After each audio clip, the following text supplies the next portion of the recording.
Madame, monsieur, nous sommes heureux de vous retrouver dans ce cadre du magazine Grands Enjeux qui reçoit aujourd'hui pour vous Chris Mukendi Kabemba, qui est secrétaire national adjoint en charge de la propagande à l'AFDC. Merci d'avoir accepté notre invitation. Donc c'est avec plaisir que j'ai accepté votre invitation. Donc nous allons parler essentiellement sur les enjeux et dangers des élections à venir, présidentielles, législatives, nationales et provinciales.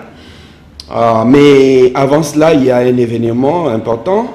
Aujourd'hui, mercredi 26, si je ne me trompe pas, 26 avril, c'est presque 3 jours avant un événement important qui va se tenir ici à Kinshasa, qui est la sortie officielle de la plateforme Union Sacrée de la Nation, dans lequel votre regroupement et votre parti politique jouent un rôle majeur. Nous allons aussi évidemment parler de votre parti politique, de votre autorité morale. Donc on va commencer quand même par cette sortie officielle.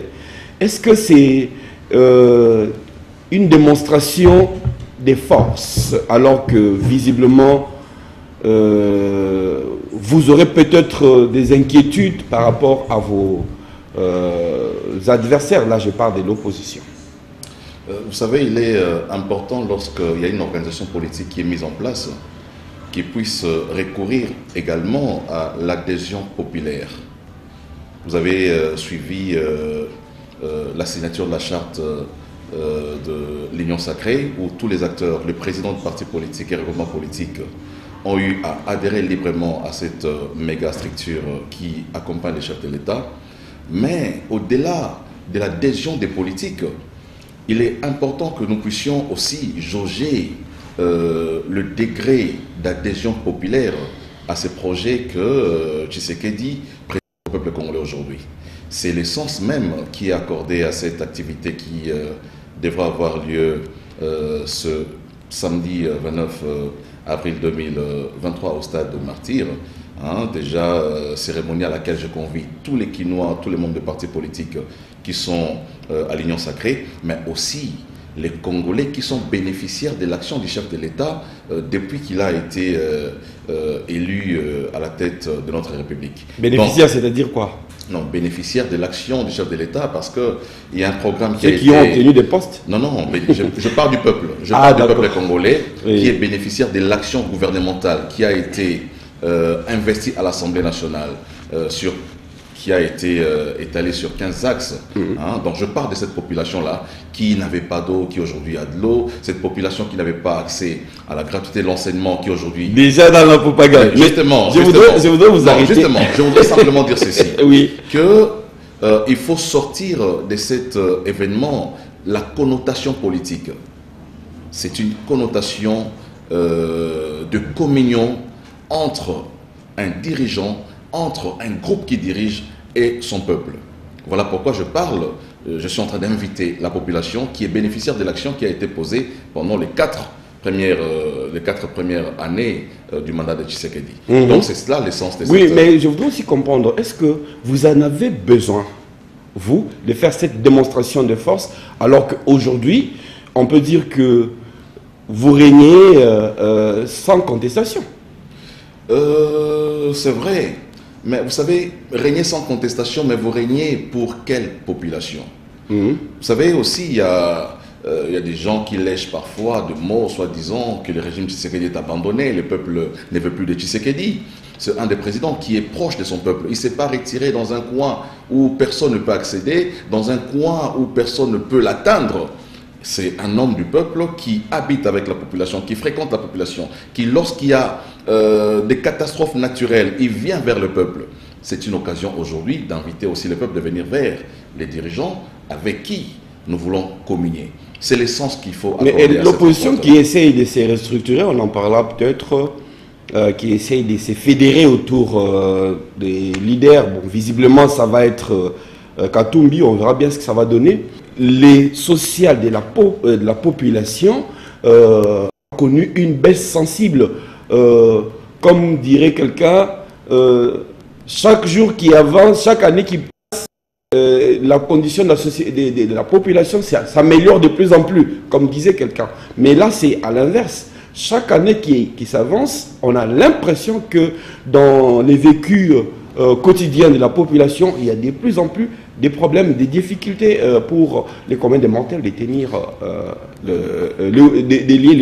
nouer les deux bouts du mois. Non, mais vous savez, ces phénomènes, c'est vrai que nous le vivons tous dans notre pays.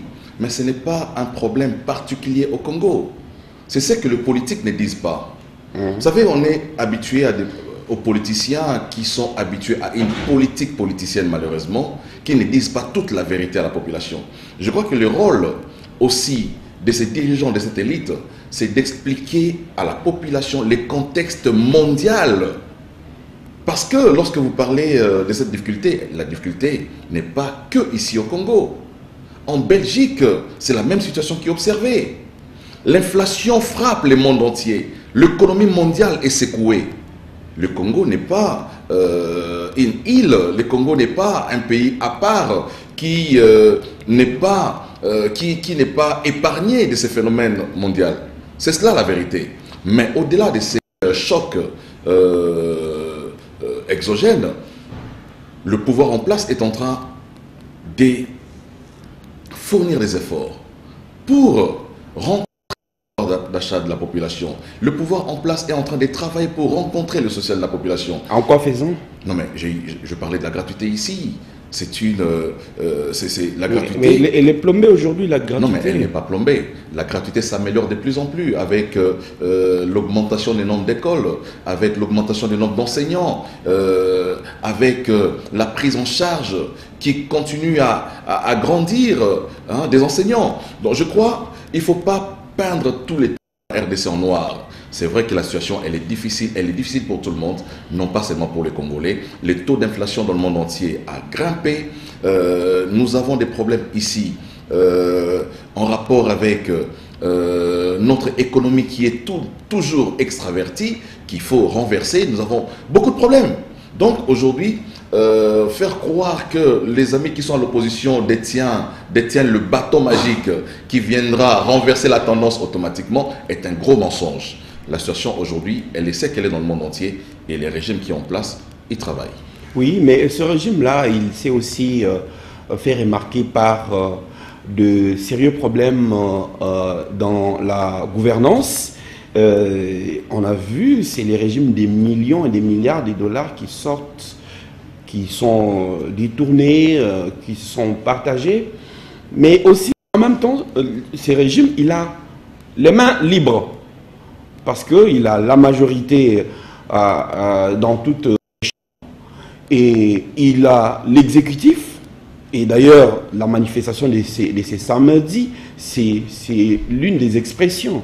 Et donc, rien n'est s'opposer à ce qu'il y ait quand même des avancées significatives dans l'amélioration du vécu de la population. Les avancées, il faut dire qu'il y en a. Mais ce n'est pas que ces avancées ont satisfait le peuple congolais. Il y a des avancées dans tous les secteurs de la vie nationale.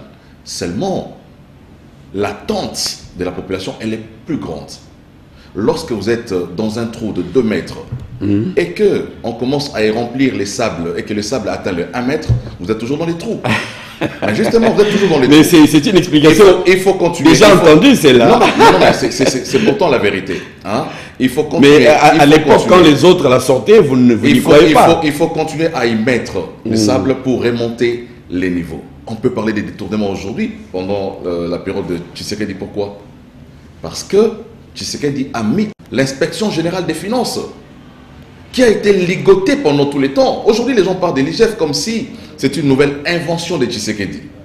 L'IGF est créé depuis 1987, mais nos amis du régime précédent l'avaient ligoté. L'IGF n'a pas travaillé. Aujourd'hui, on peut en parler. Ce n'est pas pour autant qu'il n'y avait pas de détournement à l'époque de Kabila. Il y a eu de gros détournements. Lorsqu'on parle du projet du parc Bukanga-Lonzo qui a pris 287 millions de dollars, c'est un détournement. Aujourd'hui, personne ne peut rendre compte, personne, au nom du devoir, du principe de la redevabilité, ne peut se justifier. Voilà. Il y a eu de gros détournements dans le pays. Mais à l'époque, où était l'IGF? ligoté par la volonté de ceux qui étaient au pouvoir. Mais aujourd'hui, on peut rendre public l'ODEP aujourd'hui qui est en train de faire des rapports existés pendant la période de Kabila. Qui vous taquine bien. Non mais, elle nous taquine, mais voilà aussi un aspect qui démontre que nous sommes un pouvoir réellement démocratique. On ne parlait pas de l'ODEP pendant le régime Kabila, on n'en parlait pas. Il ne faut pas dire ici, ceux qui suivent aussi ici pourront croire que l'ODEP est une structure de l'État. Non, c'est une structure privée. Tout à fait. Voilà, mais qu'il fait son travail en toute indépendance pendant le régime de Tshisekedi. Il faut applaudir. Maintenant, il faut que nous puissions aller vers une justice qui sanctionne les détournements. Le président de la République aille toujours à le dire. Et ça manque. Non mais jusque-là, moi en tout cas, je dis c'est le côté faible de notre régime.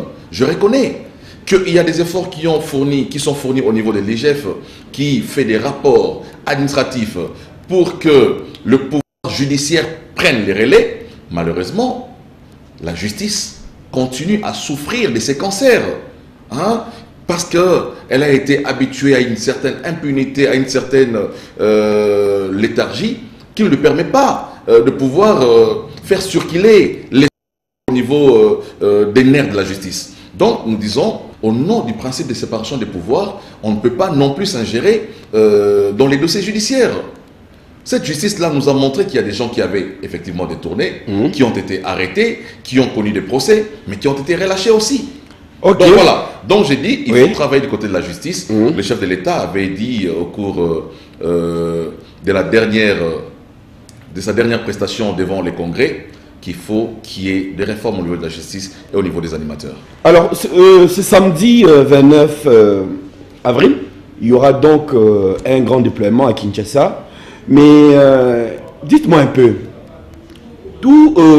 j'allais dire, gros poisson de l'Union sacrée semble s'être mis d'accord autour du deuxième mandat de Félix Tshisekedi. Je crois que c'est même l'intérêt, c'est le nom dit de cette sortie officielle. Une démonstration grandeur nature. Mais maintenant, après Tshisekedi, à votre avis, qui va être le numéro 2 de l'Union sacrée de la nation? Nous sommes en 2028. Voilà, donc, vous savez, il y a un des objectifs dans la charte de l'Union sacrée. Oui. Vous savez, il y a plusieurs objectifs. Objectifs politiques, objectifs économiques, objectifs diplomatiques. Oui. L'un des objectifs politiques, c'est la désignation et l'accompagnement du candidat qui sera désigné. Excusez-moi la tautologie. La désignation du candidat et s'assurer de sa victoire aux prochaines élections.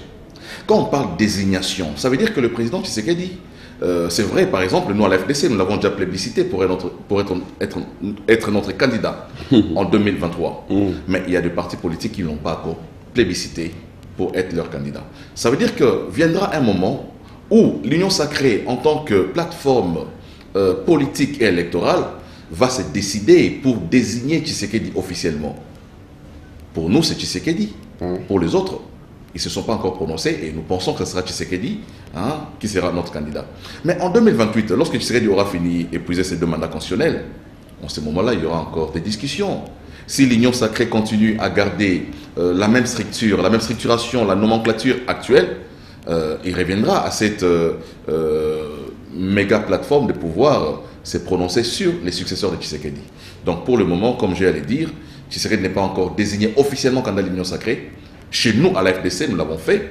Nous attendons d'autres personnes parce que l'Union sacrée n'est pas composée que de la FDC. Oui. Nous avons fait notre part, nous l'avons désigné, mais il faudra que les autres qui aujourd'hui adhèrent à l'Union sacrée puissent effectivement emboîter les pas, sinon ils pourront toujours se déclarer autrement. Oui, au fait, ma question aussi, je voulais comprendre la gestion des ambitions. Parce que il est clair que tout le monde se mettra autour de la candidature de Tshisekedi pour le faire passer président de la République pour son 2e mandat. Mais après, il y a, j'ai utilisé le terme gros poisson, après Tshisekedi, il y a maintenant une vraie lutte de positionnement par rapport déjà aux grands regroupements qui vont être dans l'Union Sacrée. Comment est-ce que vous allez gérer tout cela? Parce que, de par l'expérience, on sait qu'il y a souvent des clashs. C'est ce qui a même tué le FCC. Et d'ailleurs, votre autorité morale a été une victime. À cette époque-là, est-ce que vous avez pensé à gérer les ambitions des gens? Ça sera sur quelle base matérielle ou objective? Ou bien ça sera selon celui qui va crier le plus fort? Je salue votre perspective futuriste, hein, puisque vous m'amenez déjà en 2028. Mais ça sera déjà en rapport avec, courant le deuxième mandat déjà, voilà, parce qu'il va falloir savoir qui sera le président de l'Assemblée nationale. En rapport avec les perspectives de 2028, je ne suis pas devin. La politique, elle est dynamique. Oui. On ne sait pas, entre aujourd'hui et 2028, ce qui va se passer dans le pays. On ne sait pas encore. Donc, je ne peux pas mais projeter jusqu'en 2028, hein, parce que je ne connais pas les intentions des uns des autres. Ceux qui composent l'Union Sacrée aujourd'hui, ils sont là juste pour accompagner Tshisekedi pour son second mandat. Le premier, il y a de ceux qui sont là. Peut-être que jusqu'en novembre, certains vont se prononcer jusqu'à la date prévue pour les dépôts de candidature. Ouais. On pourrait connaître aussi des surprises. Voilà, on ne sait jamais. Vous m'amenez en 2028, mais moi je vous ramène en 2023. On ne sait pas gérer les ambitions des uns des autres. Ce qui est clair aujourd'hui, c'est que tous ont adhéré à cette charte-là. Cette charte a des objectifs bien clairs et bien précis. Il revient à chacun qui est signataire de cette charte de pouvoir honorer ses engagements en rapport avec sa signature apposée sur cette charte. Donc, quant à l'avenir de l'Union Sacrée, je crois que ce sont des politiciens qui sont habitués à échanger, à se concerter. Hein, en 2028, hein, certainement, ils vont se mettre ensemble, Tshisekedi, avec tous les autres, pour dire, OK, nous voulons continuer ensemble jusqu'au-delà de 2028, proposons alors un nouveau candidat, et ils vont établir un critérium qui permet à ce que la personne qui aura rempli ces critères puisse être le meilleur candidat que l'Union Sacrée pourra présenter en 2028. Mais sans éventer un secret, il est très probable, on rentre dans les scies, que courant deuxième mandat, il y ait révision de la Constitution, parce que la Constitution est prête, et donc ça pourra nous refaire un nouveau Tshisekedi, tout nouveau, tout jeune, pour peut-être 2 autres mandats, mais bon, on n'en est pas encore là, on est dans des supputations. Mais qu'à cela ne tienne, c'est que je voulais maintenant que nous arrivons à un point qui gêne souvent, c'est-à-dire, je l'ai dit, la gestion des ambitions. Nous savons que après, tout le regroupement iront aux élections et chacun, selon ce qu'il va ramener, va avoir ses ambitions. Bon, j'espérais simplement que cette question avait déjà été évoquée pour que cela soit clair pour tout le monde. Non, non, en fait, c'est légitime ce que vous posez comme question, mais c'est aussi légitime pour les partis politiques de pouvoir chercher à savoir, dans la mesure où il revient des élections 2023, il y a 2 partis qui vont ramener la moisson électorale. La moisson en termes de nombre de députés à l'Assemblée nationale, la moisson en termes de députés provinciaux, la moisson en termes de députés même au niveau de la municipalité. Voilà. Comme vous le savez, en 2020, 21, je ne sais plus, lorsque le gouvernement Sama Lukonde est mis en place, elle a été fondée sur base d'un principe. De partis politiques membres de la majorité parlementaire qui avaient 8 députés, avaient droit à un poste ministériel. Voilà, je crois que c'est la même chose qui pourrait arriver après 2023. Il faudrait rencontrer les ambitions des uns et des autres en rapport avec la moisson qu'ils auront à produire, qui va bénéficier à l'Union Sacrée pour permettre à ce que le chef de l'État puisse appliquer sa vision. Donc, en ce moment-là, je crois, comme je l'allais dire, hein, dans la gestion des ambitions des uns et des autres, ça sera au prorata certainement de la moisson qu'ils auront amenée à l'Union sacrée. Vous amenez plus, on vous donne plus. Vous amenez moins, on vous donne moins. C'est un principe qui ne change pas aujourd'hui, même si dans la configuration actuelle du gouvernement, ces principes me semblent ne pas être respectés. Parce que lorsqu'on a formé le gouvernement Sama-Lukonde 1, ce principe a été mis à la table. Mais cette fois-ci, nous constatons que les partis politiques qui ont signé librement, non pas dans les cas de regroupement, se retrouvent au sein du gouvernement alors qu'ils ne représentent aucun poids politique. Donc c'est le chef de l'État qui a voulu à ce que les choses se passent comme ça et nous le constatons. Mais j'ai dit, lorsqu'on ira aux élections de 2023, les principes seront édictés. Comment gérer les ambitions des uns et des autres? Qui occupe le poste du Sénat? Ce sont des calculs politiques. Qui occupe les sièges du président de l'Assemblée nationale? Qui sera le Premier ministre? Qui sera ministre de tel portefeuille? Voilà, ce sont des calculs qui se passent au niveau de partis politiques, au niveau de l'Union sacrée, et ça n'échappera pas parce que c'est un des principes de gestion dans le pays. Oui, je ne m'étonnerais pas qu'il y ait transhumance interne au sein de l'Union sacrée, parce que déjà on l'a constaté en ce qui concerne votre regroupement politique. On a vu la ministre du portefeuille notamment s'émouvoir, quitter votre plateforme et puis s'en prendre carrément véhément j'allais dire, à votre autorité morale. Donc, voilà pourquoi je me disais qu'il faudrait peut-être anticiper pour qu'on se mette à l'abri des surprises. Oui, vous avez raison. Et moi, personnellement, j'ai à faire des propositions à l'autorité morale, à mon chef, que je ne dirai pas sur les plateaux, pour éviter ces genres d'ingratitude des acteurs politiques. Lorsque vous les présentez sur une liste, ils pensent qu'ils arrivent là d'eux-mêmes parce qu'ils ont des relations personnelles avec les chefs de l'État, alors qu'au départ, il aurait fallu qu'il y ait un monsieur qui mette le nom de M. Mukendi sur une liste pour que le chef de l'État puisse les nommer. Voilà. Donc, on est habitué à ce genre de comportement, à cette malhonnêteté politique des uns et des autres, et ça ne changera pas. Et même à l'avenir, ce sont des comportements des hommes politiques dans le pays, l'immoralité, l'ingratitude, le manque d'honnêteté, des coups bas. Lorsque vous acceptez de faire la politique, il faut accepter tout cela. Donc nous restons focus aux perspectives électorales de 2023, mais aussi nous avons appris des leçons. Nous avons appris des leçons de comment vivre avec le partenaire politique que nous intégrons dans nos regroupements, alors que tout le monde sait que ces personnes ne représentaient rien du tout sur l'échiquier politique dans le pays, mais même aussi en termes d'ancrage. Mais aujourd'hui, puisque occupant des sièges au gouvernement, chacun veut se faire prévaloir des privilèges qu'ils n'ont pas, oubliant qu'ils ont été recommandés, oubliant qu'ils ont été proposés. Et que ce n'est pas de leur propre volonté qu'ils sont devenus ministres. Vous avez l'impression que l'AFDC ou l'AFDCA est le mal-aimé de l'Union sacrée?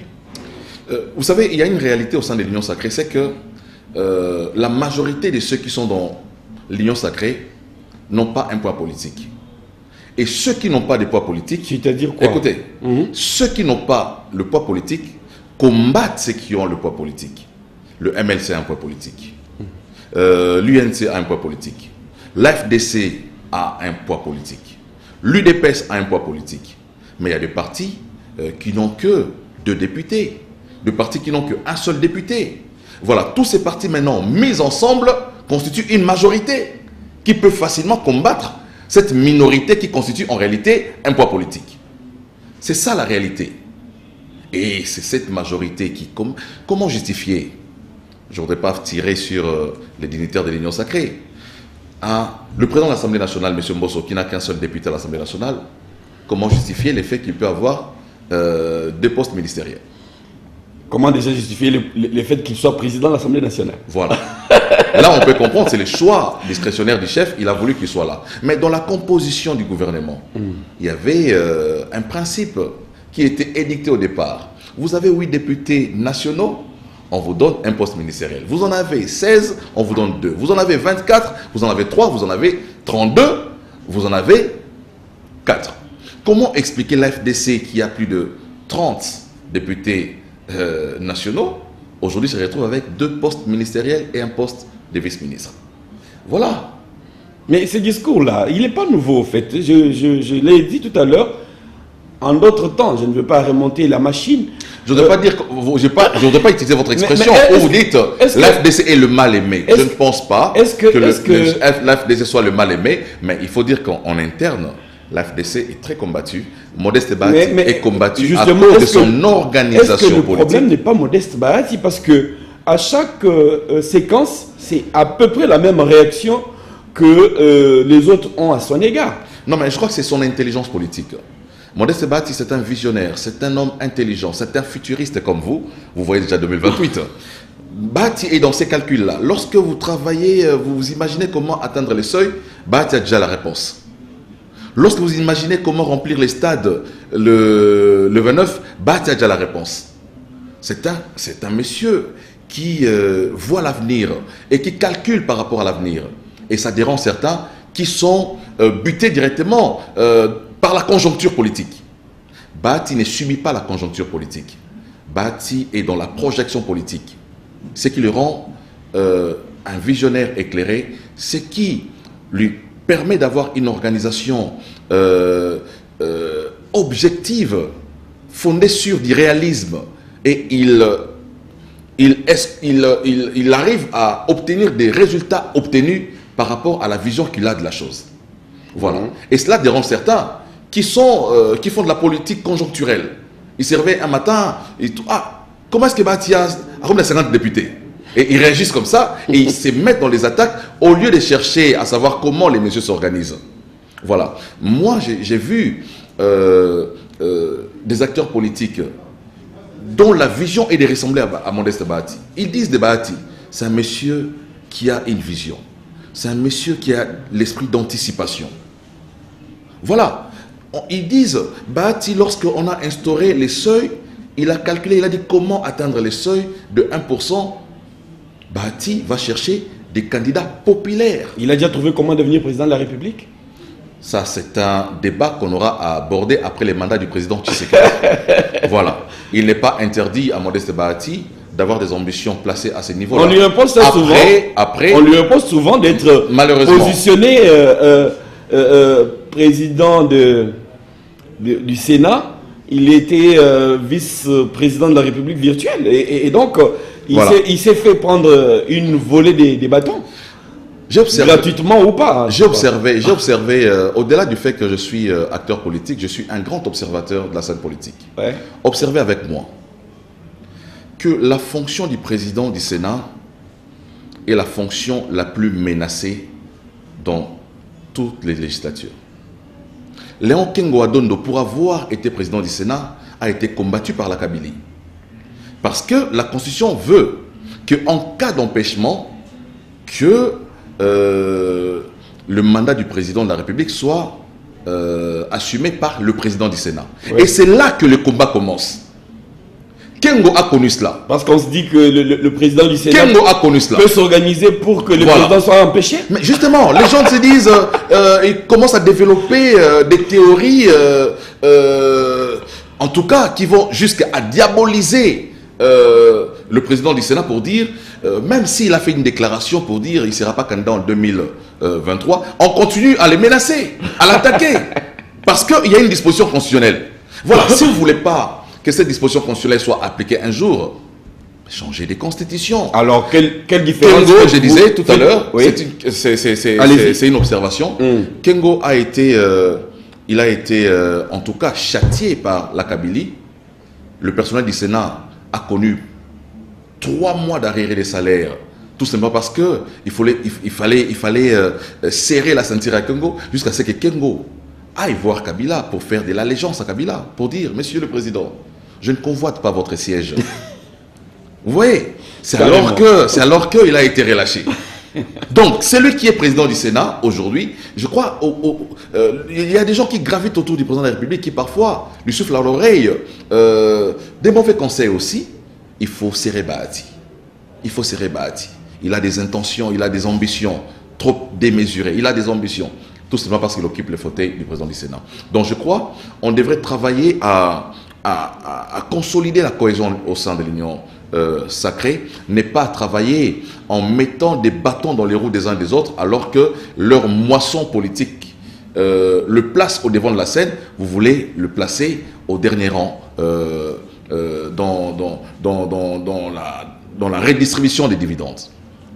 Je crois que lorsque vous lisez la charte de l'Union sacrée, cette charte prône des valeurs telles que la solidarité, l'intégrité morale, la justice, l'équité. Ce sont des valeurs qui sont prônées au sein de dans cette charte ici, et nous devons en faire la promotion au lieu de nous mettre des bâtons dans les roues, alors que quelqu'un comme Modeste Bahati, il est clairement établi qu'il travaille pour garantir le second mandat du chef de l'État. Il travaille pour que le chef de l'État puisse réussir son mandat.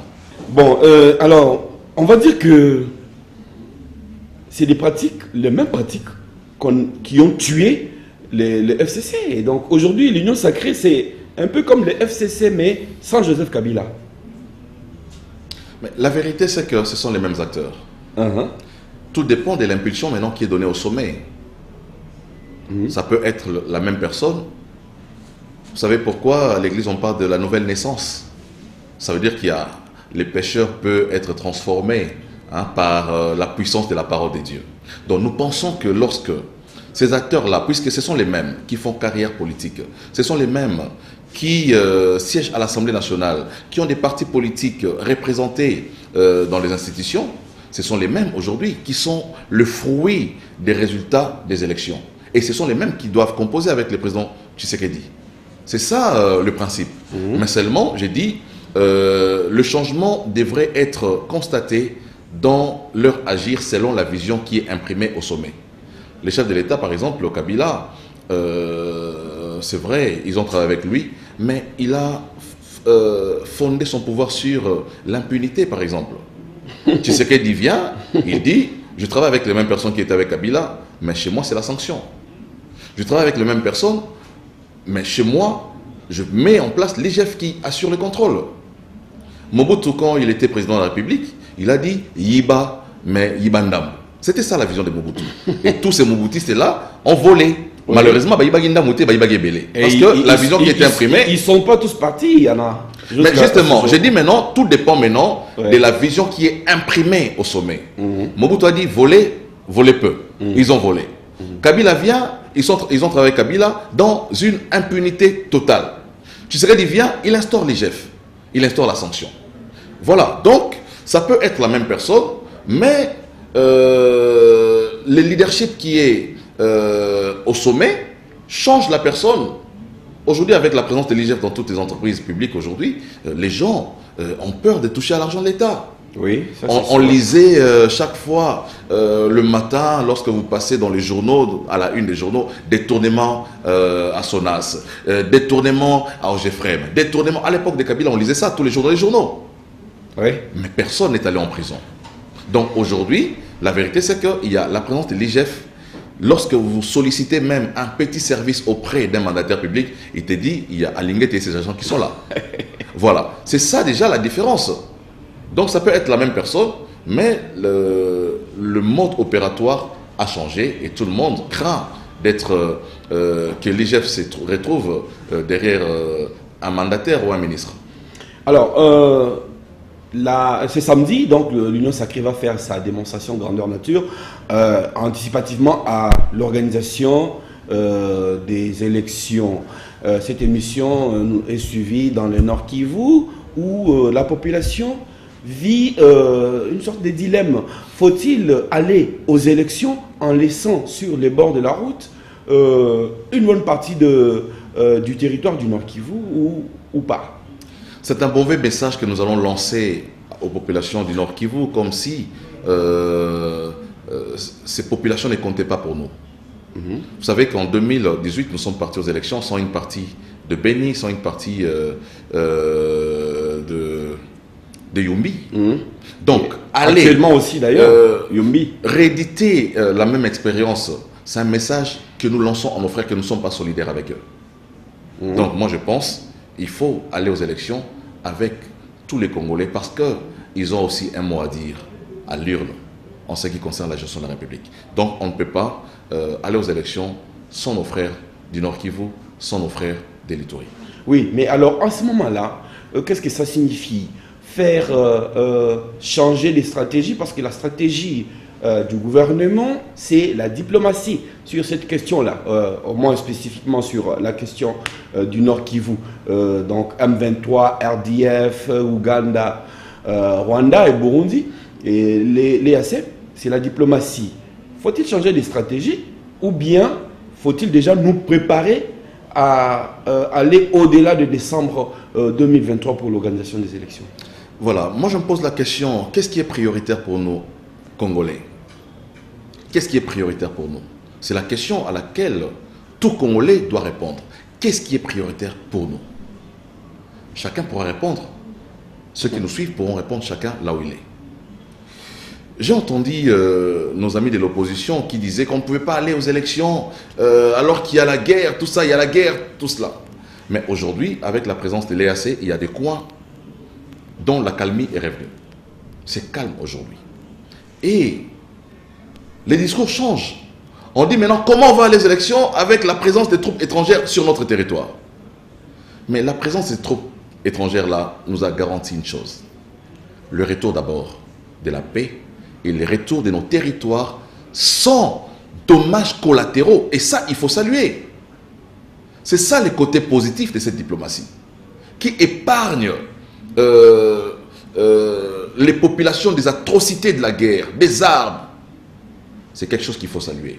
Maintenant, il faut établir de nouveaux principes de diplomatie avec ceux qui sont là. Ils sont là pour combien de temps? C'est la question qu'il faut qu'on se pose. Il y a des gens qui disent que c'est déjà ça la balkanisation. La définition que moi j'ai de la balkanisation, ce n'est pas celle-là. Donc je dis, il faut d'abord que cette force régionale puisse faire un rapport de la manière dont ces territoires ont été gérés. Il viendra un moment où le gouvernement congolais doit reprendre la souveraineté sur tous les territoires nationaux et nous amener vers des élections. Donc ce n'est qu'une question de temps. J'ai dit, le gouvernement travaille pour que tous les Congolais puissent être en droit de voter parce que c'est un droit garanti dans notre constitution. Mais ce qui est prioritaire pour nous, c'est d'abord la paix. Ce n'est pas les élections, même si nous devons aller aux élections dans les délais prévus. C'est-à-dire que si on devrait mettre en ordre de priorité, on commencerait par la paix et puis les élections, ou les élections et peut-être la paix.